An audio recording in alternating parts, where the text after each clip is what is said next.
Sam Shepherd's mother was murdered. He still fights to clear his father's wrongful conviction. I knew the guy. He didn't do it. Gail believes she's hideously ugly. Her obsession led her to hospital. The thing I think about a lot is chopping myself up. A Nottingham community revolts against the arrival of two paedophiles. Who's going to want to live here? Tito is a severely autistic boy whose poetry is outstanding. Lorraine Whiting died after dialing 999 and pleading for 61 minutes. Why? Unlocking the Truth, Inside Story. A new series starts Tuesday at 9:30 on BBC One. Now on BBC One, Heart of the Matter. Should there be schools specifically for black children? Some black churches are so distressed by the poor performance of their children in mainstream education, they're considering setting up their own schools to do something about it. With Muslim schools and recently a Sikh school getting state funding, Heart of the Matter examines whether such religious schools are an appropriate answer to the needs of particular groups, or whether they risk creating division and racial segregation.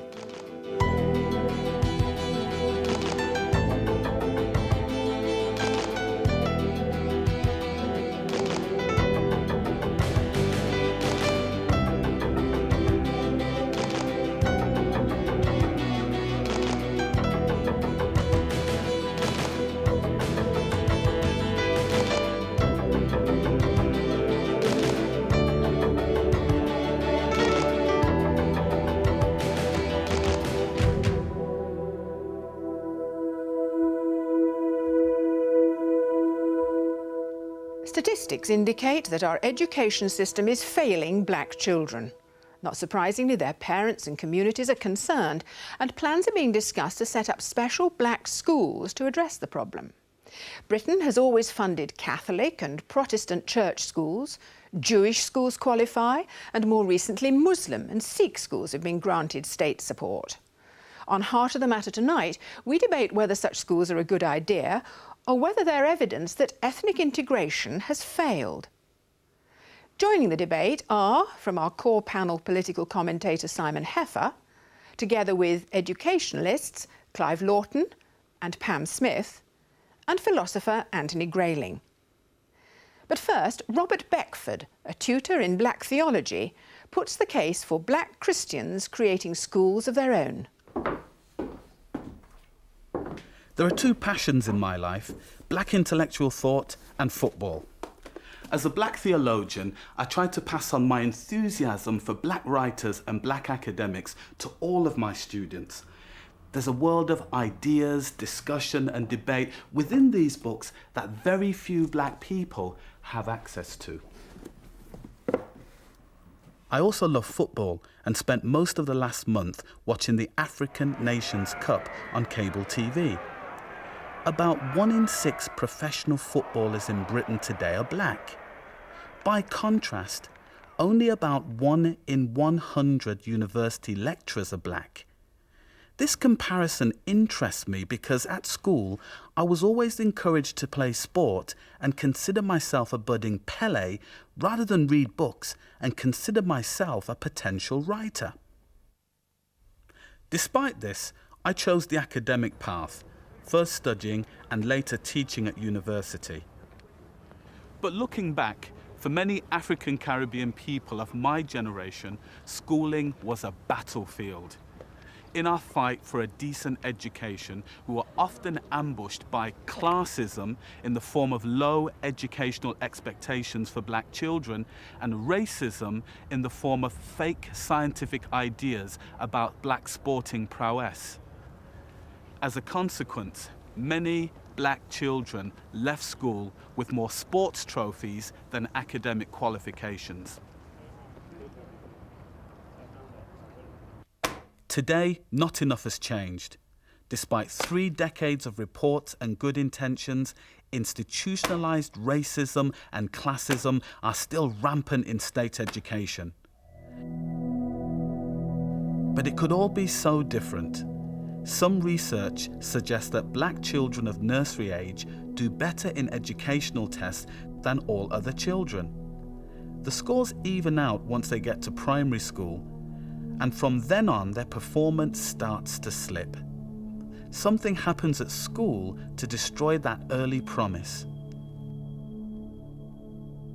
If the foundation is very, very shaky, obviously their growing up will be affected. So this is why this is the prime time to watch them, what they're doing, how they grow, to make up their mind what they want to do, give them that support, discover the potential they have, and help them towards achieving it in life.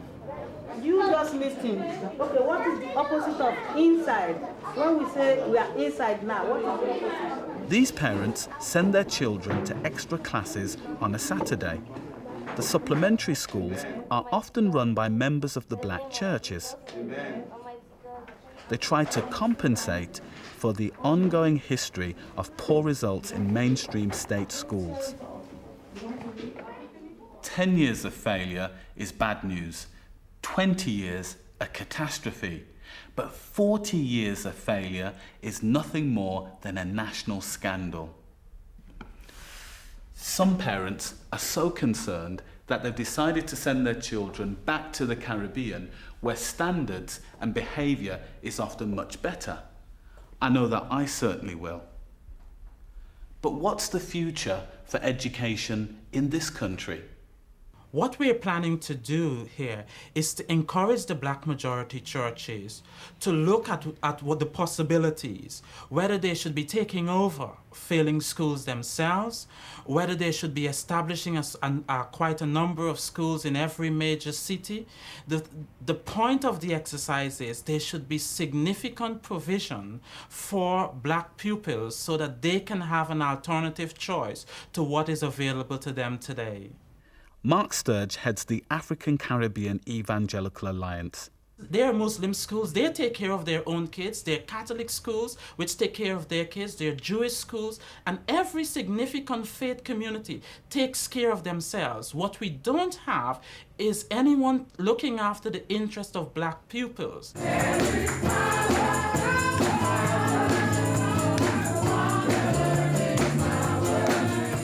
I believe it is now time for the black church to establish their own schools. The black church has to do this because one task of the church is to be prophetic, speaking into situations of despair and offering hope. Those who give themselves to God and who rely totally upon God, theirs is the kingdom of heaven. But for me, it was the local black church that taught me the value of education despite my schooling.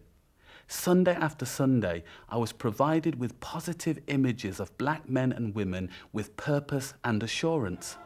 More importantly, the black church was a supportive environment that affirmed me both as a Christian and as a black man. Of course, Anglican and Catholic church schools are already well established in this country, and their strong reputation for academic success makes them very popular, even with non-Christians.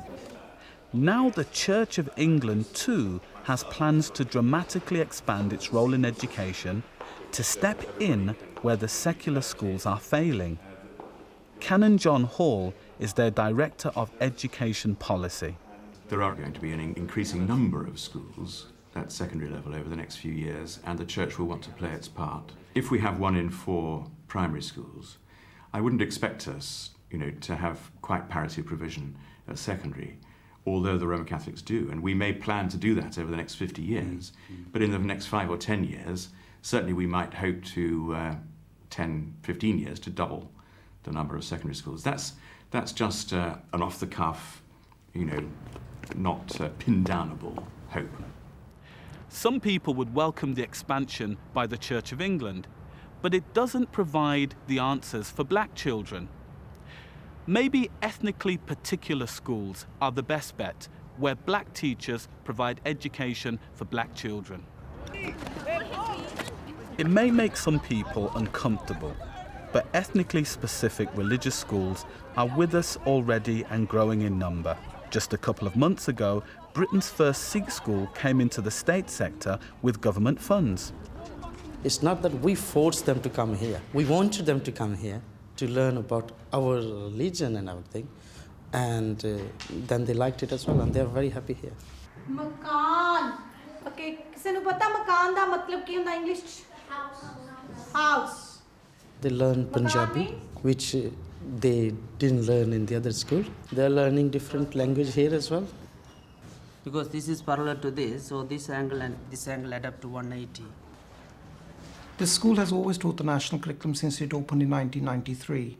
In order to enable us to teach the mother tongue, Punjabi, and Sikh religion, we've actually got a longer school day. The school starts at 8:30 in the morning and finishes at 4 o'clock, which enables us to put those extra lessons in. I think we live in a multicultural society anyway, so I don't think we're creating a society within a society itself. I think it's basically the religious foundations of the school itself, teaching them right from wrong, moralistic views, things like that. Basically the type of problems at the moment that are in other schools outside with drugs and things like that. Keeping them away from that sort of atmosphere more than anything else. Britain's religious schools seem to offer something that many parents want for their children. A sense of values, identity and culture that they can't receive from secular teaching. So at the beginning of a new millennium, black church schools might be the lifeline needed to save black children from the sinking sands of state education. Amen. Amen.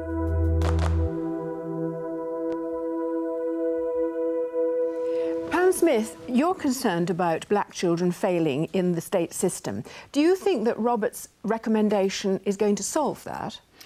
I can understand Robert's recommendation. I don't think it's the way to solve it for all of our pupils and our black pupils thinking long term. Why is that? I think it's a short-term solution to a long-term problem, in that if we promote segregated schools, I think the long-term outcome of that is possibly a more segregated society. What I would like to see are the points that were made in Robert's video, which I thought was really useful, being addressed in mainstream provision. I think that's the way to go. Clive Lawton, do you think that Robert made his case for such schools? Yes, I do. I think Pam's use of the word segregated, for example, is highly charged. What's being talked about here is specific schools, schools that target a particular community facing their particular need. And it may well be true that in the long term, 20, 30, 40, 50 years, we need something different. But right now, there clearly is anti-black racism. That's an issue that young blacks face. They're therefore failing in schools, and whatever one hopes for the future engineering of society, the current need is for those young people to succeed sufficiently that they can become the role models for their own successors. Anthony Grayling, each group looks after its own. That's perfectly honourable, isn't it? What do you think about it? Well, I think it's perfectly all right for people to encourage their children to take an interest in and be involved in their own cultural heritage. That's absolutely right. But I do think that's a private matter. It's a matter for families and for the private sphere. Education is, in a very important sense, an induction into the public sphere too. And I think Pam very eloquently made the point that it is a form of incipient segregation. I have to disagree there on that point. Simon Heffer, Robert's case is an indictment of the state education system, quite simply, isn't it? So what do you think the solution is? It is a terrible indictment, and I entirely understand your motivation. I think it's absolutely admirable. I mean, I'd like to know, actually, whether you would be happy to take white children at your school when you set them up. I mean, if I lived in your area and I was impressed, as I think I would be, by the way you're teaching the children in your school, and I had 2 white children who wanted to come to it, would you let me do it? Because if you would, that would very radically change my attitude to these schools. Robert? What I don't want is white children going to school and thinking, well, there are no black children here, and therefore they're very different from us, and they're not really part of the same community or same country as us. Because that, I think, is fundamentally very dangerous. Yes, we do have to take on this word segregated, because segregated means, you know, apartheid. It means blacks here and whites there. We do have to tackle that. What is your answer to Simon? Definitely. One of the strengths of black experience and black culture has been its inclusivity. Segregation was what Afrikaners imposed on black people in South Africa, is what the British imposed upon African people within the Caribbean. It's a white thing, segregation. What we're suggesting is responding to racism. That's different to segregation. It's a strategic retreat, but it's not exclusive. Simon? What I would much rather was the case was that the problems in our state schools, which are largely problems of the underachievement of the white underclass and their complete reluctance to be educated, and their parents' almost non-attitude to education, I wish those problems were addressed and attacked. I mean, you know, there should be a black middle class that's as representative of its community as the white middle class is. And the real problem here is the white underclass. What's interesting is when you look at achievement, though, that's terrible. And you look at achievement of black heritage peoples, the response you get is, what about the white, the white underclass? Right. Or the language that I hear is the white working class. But when you're looking at achievement issues and you look at the profiles of white working class, for whatever reason, and I'm not justifying that, for whatever reason, their profile academically is weak. Yeah. Right? When you look at the profile of black Caribbean children, their profile is strong. And the issue is about, if they have a very strong academic profile, why are they not attaining in a way that reflects that? But rather than deal with that, we then hear this mantra about, what about the white working class? And that's where what you get reflected is the fact that it is racialised that people are feeling threatened. And I hear a threat in your comment, because you immediately want to deal with the white underclass, as you call it. I would say the white working class, and that's a threat. You feel threatened by the fact. I just feel that the white underclass, I mean, let's take as not as a caricature, but as a real example, the people who murdered Stephen Lawrence. Those people living in a multiracial area, I think would in the long run be much better served by going to school with black people and understanding that black people are in fact the same as them. But it's not just about being around people, it's dealing with the history and the culture. Sure. And, you know, for example, I mean, what intrigues me about what you're saying is, for hundreds of years, English people went around the world telling other people that they were less than, separating them, isolating them, and labelling them. So it's kind of intriguing now, a couple of hundred years later, the victims of that kind of oppression are now still being told what to do, but it's now saying you have to meet us on our terms and do what we want. Two segregations don't make an integration. That's the problem. One doesn't want to repeat the mistake that's been made in the past. I mean, you're absolutely right. You know, the colonials went out there and they imposed apartheid on the local largely community. Scottish people, actually. But it's not going to solve the problem to try and repeat it here, because if you have ethnic schools and you have religious schools, what you're doing is you're ghettoising. We've had a debate in this country for a long time now over whether ours should be a society which is multicultural or integrated. And the thought was that if we went down the multicultural route, allowing lots of different cultures to have a very, very definite, determinate kind of identity with respect to one another, that the failure to try to integrate our society would be properly responded to. But it seems to me that the attempt to integrate has never really been done seriously enough. We haven't tried hard enough yet to integrate. But we've lost the game, haven't we? The white community has lost the initiative now. We have Jewish schools, we've had them for a long time, but we now have Muslim schools, we have a Sikh school. So, I mean, they are setting the agenda, are they not? And we are going to get a fragmented community. Well, first of all, I was head of a Jewish school in Liverpool, a state-aided Jewish school, King David High School, in which there were 40–50% non-Jews. So the idea of a school of this sort is to enable Jews to feel normal. They don't have to go to some supplementary place to feel normal. They have a right to feel normal all day, every day.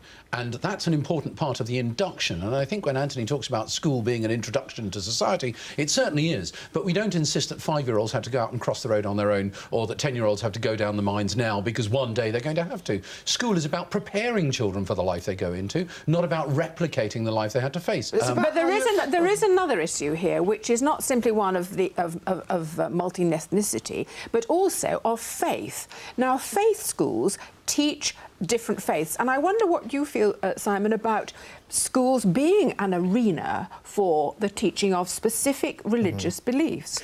You see, I'm impressed by what you say about so many non-Jewish children being at your school, but then the Jews have always integrated brilliantly into our society, or certainly in the last 150 years they've integrated brilliantly into our society, because a real effort was made. And, I mean, one reason why I would be happy if your school was the best school in my area to send my children to it is that we would share fundamental Christian values.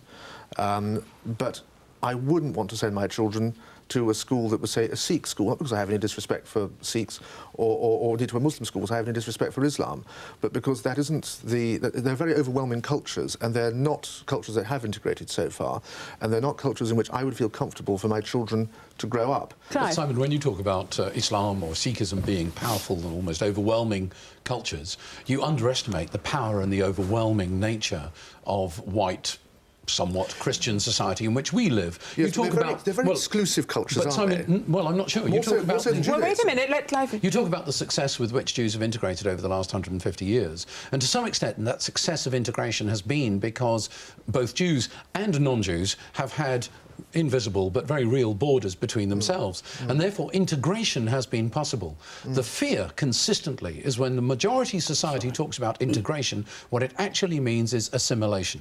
That is loss of self in order to be absorbed into the mainstream. Now, nobody wants to do that. What do you feel, Robert, about Simon saying to you that you're OK because you'll be teaching a Christian tradition, but perhaps he would be more anxious about Muslim schools? Well, what intrigues me about Simon's comments is that it seems it's OK when Jewish people wanted to have their own school. It's OK when Catholics want to have their own school, or even the Church of England, because they tend to fit into the white middle-class kind of Christian model. But when black people who are Hindus or Muslims or African Caribbean want to do it, then it becomes a problem. And that tells me the issue isn't about education, it's about racism and fear of black people. Can I defend myself? It's not a racial point at all.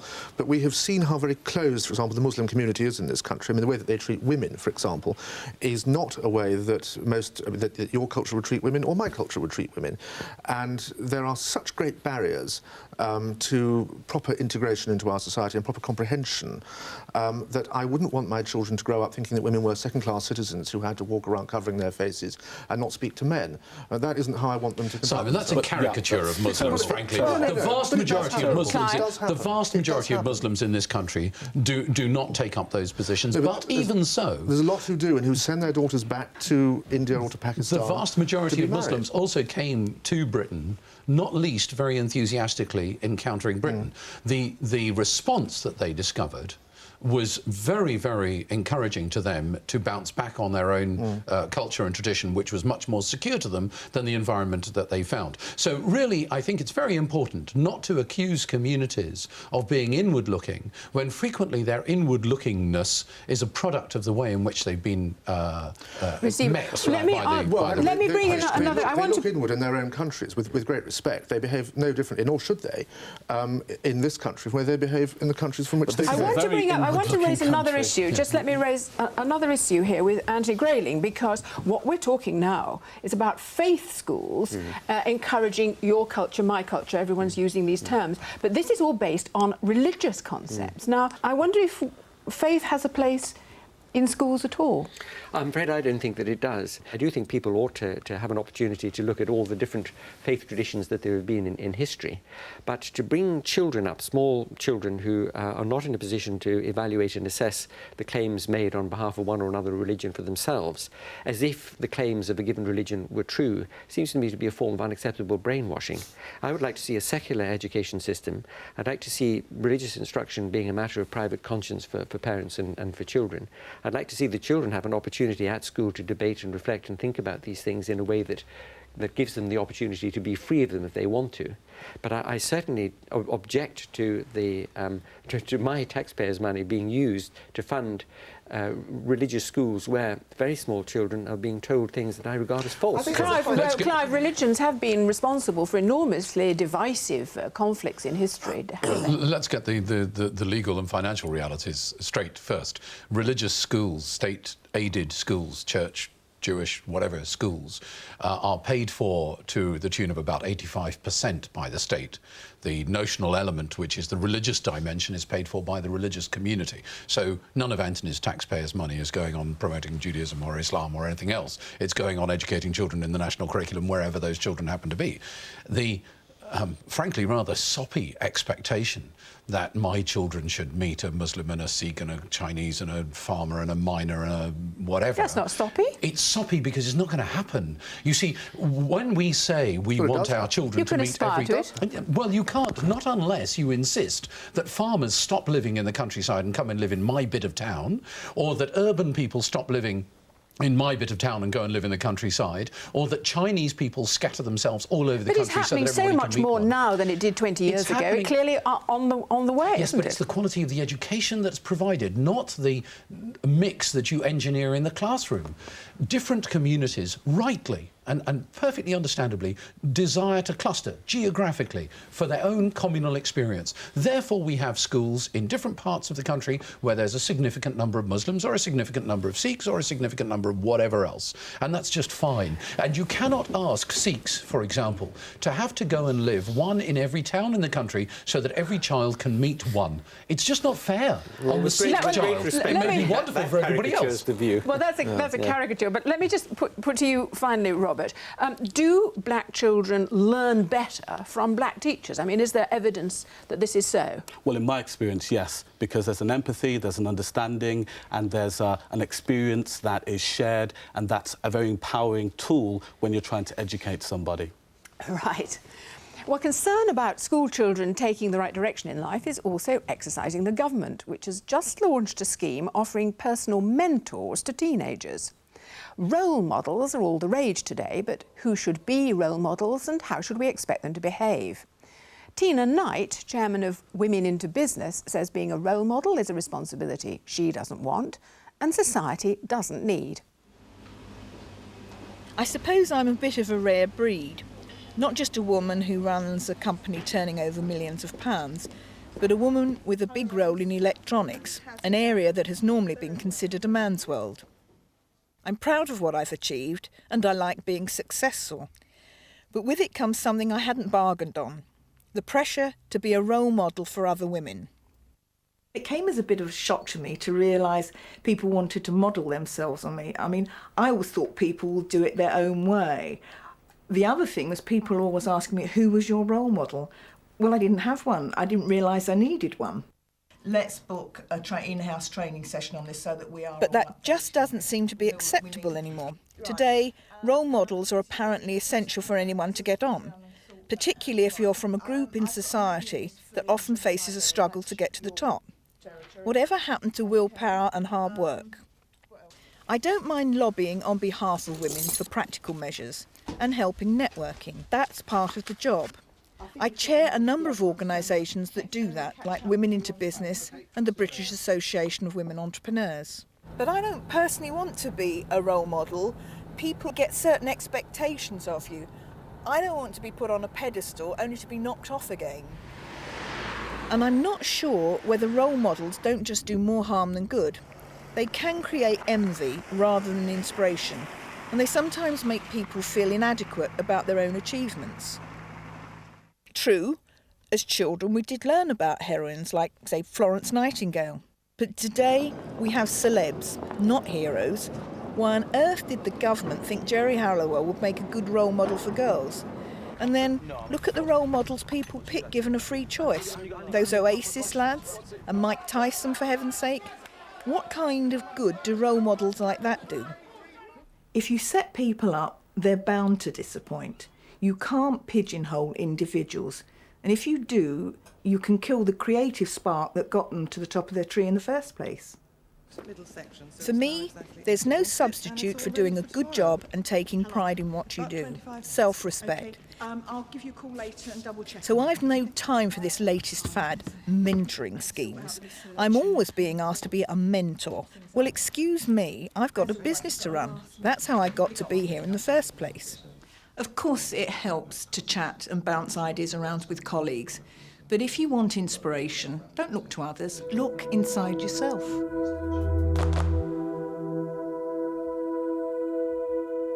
Claire Rayner, the talk is all of role models, as though they were almost a political necessity nowadays. Oh, well, the concept sounds new, but in fact it's as old as humanity. The novices who went into the medieval monasteries were given a monk who looked after them and the same for the convents, and they had to model themselves on that person for piety, or they were given an actual saint to model themselves on. There's nothing new about the idea, you say you don't want to be a role model. Well, hard cheese, ducky, you are, you know. Whether you like it or not. What worries me about what you said, I have to say, is that in a sense, you're cheating. You said you don't want to be a mentor to anyone, you've got a business to run. Isn't that just a little bit, Tina, like climbing the ladder and then putting it up after you to stop anyone else joining you? If that was the case, I wouldn't be the chairman of Women into Business. The difference is there's two types of mentoring. There's one when you help people, you offer help, and the people want to help themselves. There's the other when the idea they have of mentoring is you taking a one-to-one with a person and making them feel that they can be like you, which is not the case. People can't be like you. They have to be themselves. You've got to teach them to appreciate the fact that they can only do the best they can. Yes, of course, and I come from an old-fashioned school where that was the case. You did the best you can. Didn't necessarily mean you're going to end up at the top. And it's this constant achieving for people who have to be at the top that makes many people feel so inadequate. Right, let me bring Simon in here and ask the problems that Claire delineates of trying to recommend good role models to young people is hopeless, isn't it? They're just going to admire the glamorous, the villainous. What's to be done? We are a society that is gripped by the cult of celebrity, which is, I'm very pleased for Max's sake that's true, because that's why you do so well in your business. But if you see the people that the government, for example, has put forward, we saw some of them in the film there, I mean, the Gallagher brothers, footballers who go around beating up their wives or kicking people on the field. These are people that I wouldn't want my children to base themselves on. And there's an element here of trying to nationalise parenthood. I mean, the ultimate role models are your parents.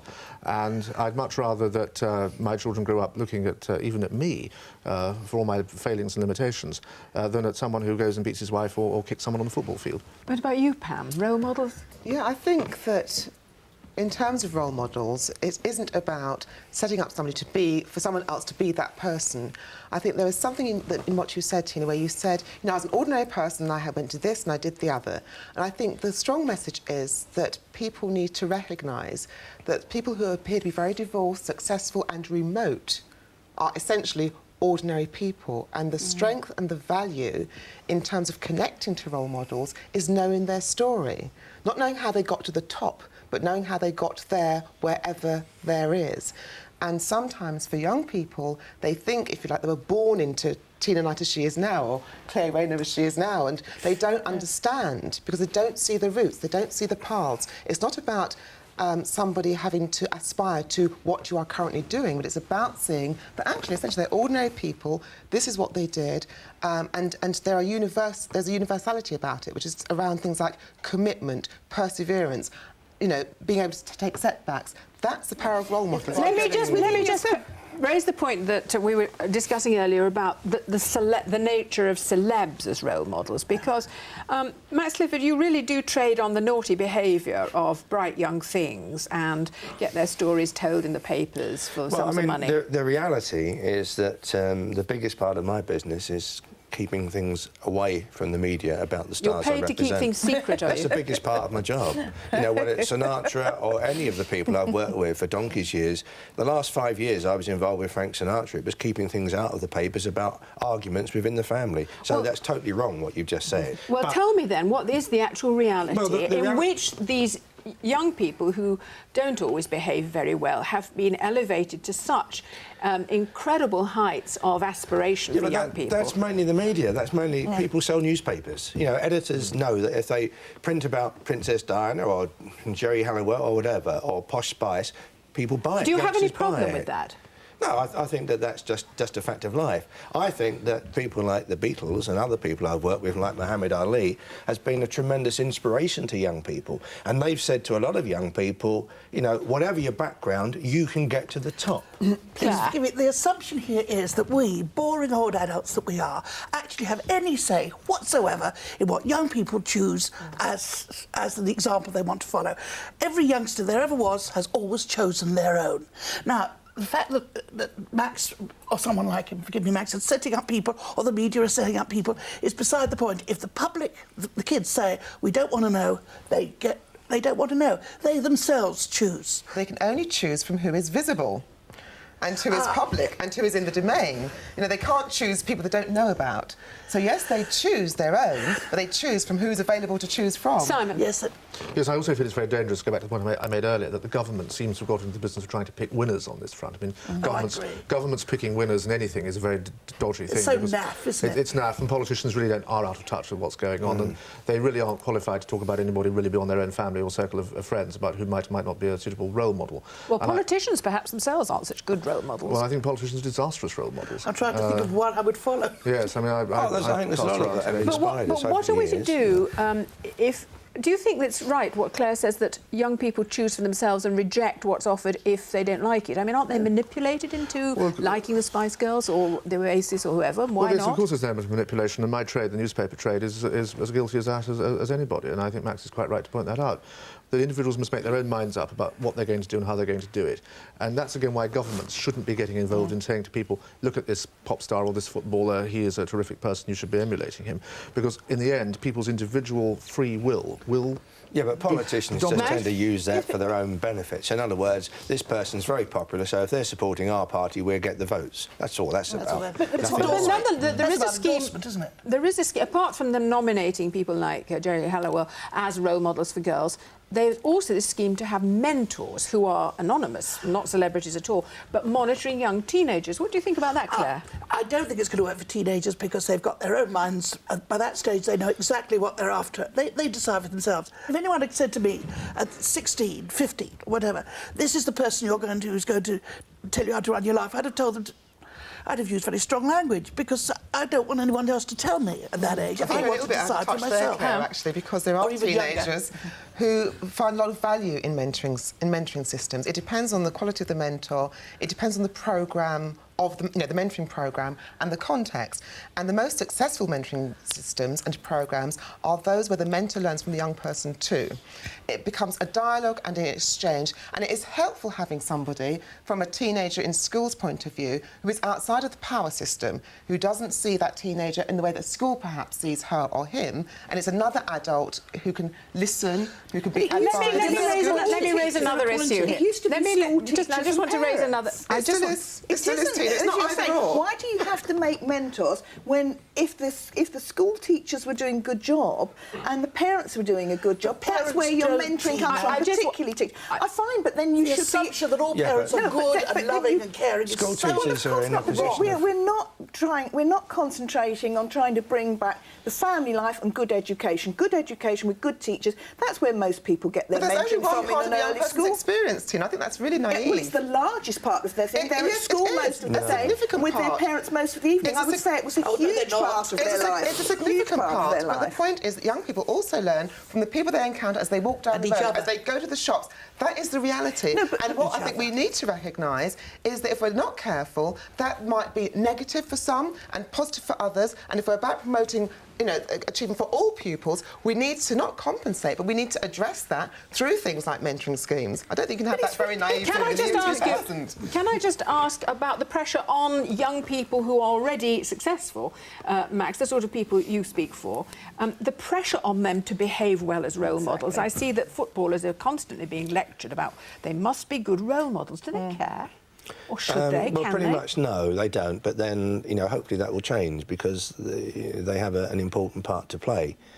Do you lecture them? Well, I don't represent any footballers. No, I'm only just starting to get involved. But any of the stars I represent, it's basically a question of me saying to them, look, you have a responsibility now. When you say things, other people are going to follow you. I came through the kind of Jimi Hendrix and the Dylans and Woodstock and all this age, where a lot of my clients are dead because they killed themselves because of drugs, and I've always lectured about that. It's called teaching people to be professional at what they do, isn't that what it is, Max? Well, I think it's a question of professionals. You're trying to get the message across to youngsters to see it as it really is. Be inspired. There's a lot of people that have given a tremendous amount of inspiration. I've been all over the world with Muhammad Ali, and he lifts people in a way that is wonderful to behold. I've taken him to children's hospitals, and it gives children the will and the determination to fight things that they've given up on. So, I've seen the best and the worst, and all I'm saying is that it's important to try and install in our heroes and our role models that they do have a responsibility. But that's been Simon. Well, I agree very much with what Claire said there about teenagers being past the stage where they're going to take any notice. And there's been a great change in the last 25 or 30 years. We now have a massive proportion of people between the ages of 16 and 19 in full-time education, whereas 25 or 30 years ago, most of them were at work. They were, in many cases, apprenticed to somebody, and there was somebody there who had a definite interest in making sure that they did succeed or that they developed certain skills and talents. And it's a failure of our education system. There aren't those people around now between the ages of 16 and 19, and that's what's changed, and that's the thing that society hasn't really addressed yet.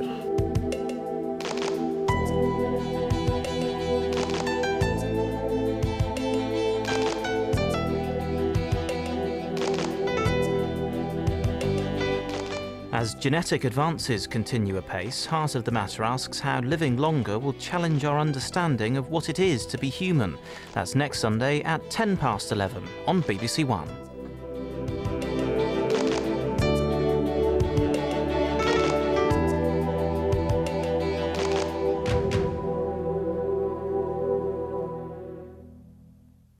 This modern printing press can deal with 70,000 papers an hour.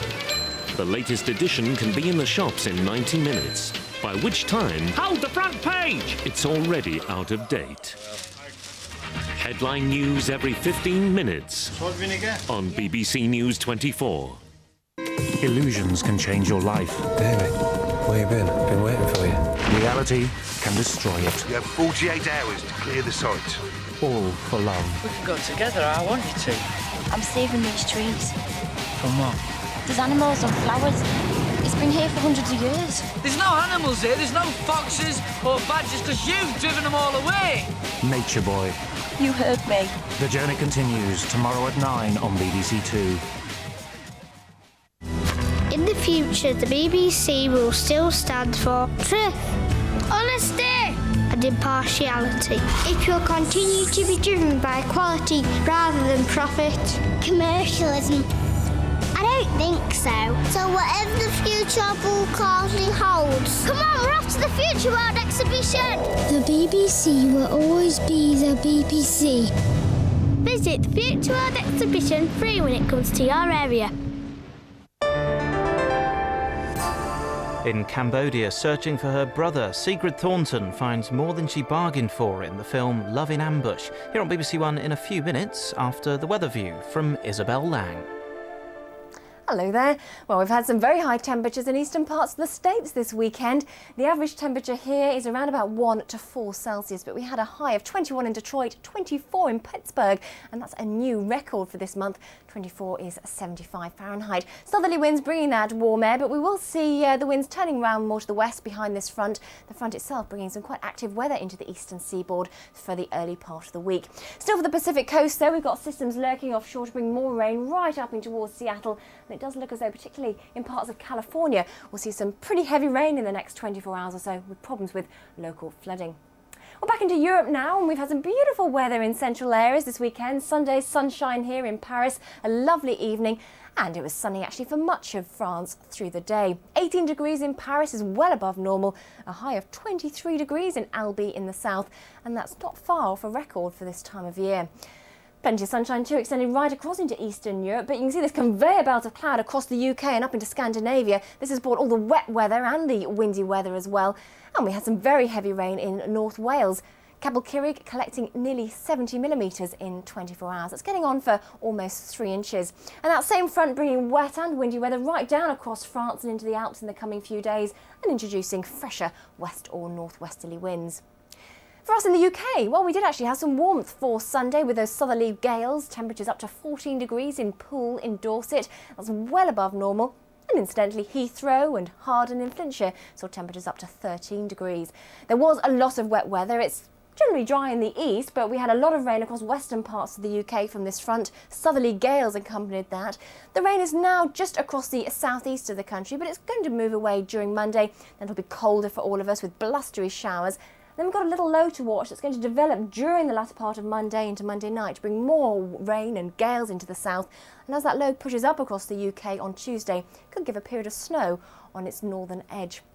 Weather-wise though, for Monday, a colder start to the day. There'll still be some rain around in the extreme southeast, still quite blustery winds as well, but that'll push away and many of us will see some sunshine, but there will be frequent showers, a few sharp showers getting in towards the southwest and the west country, some wintry showers for North Wales, through the northern part of England and up across Scotland. And through the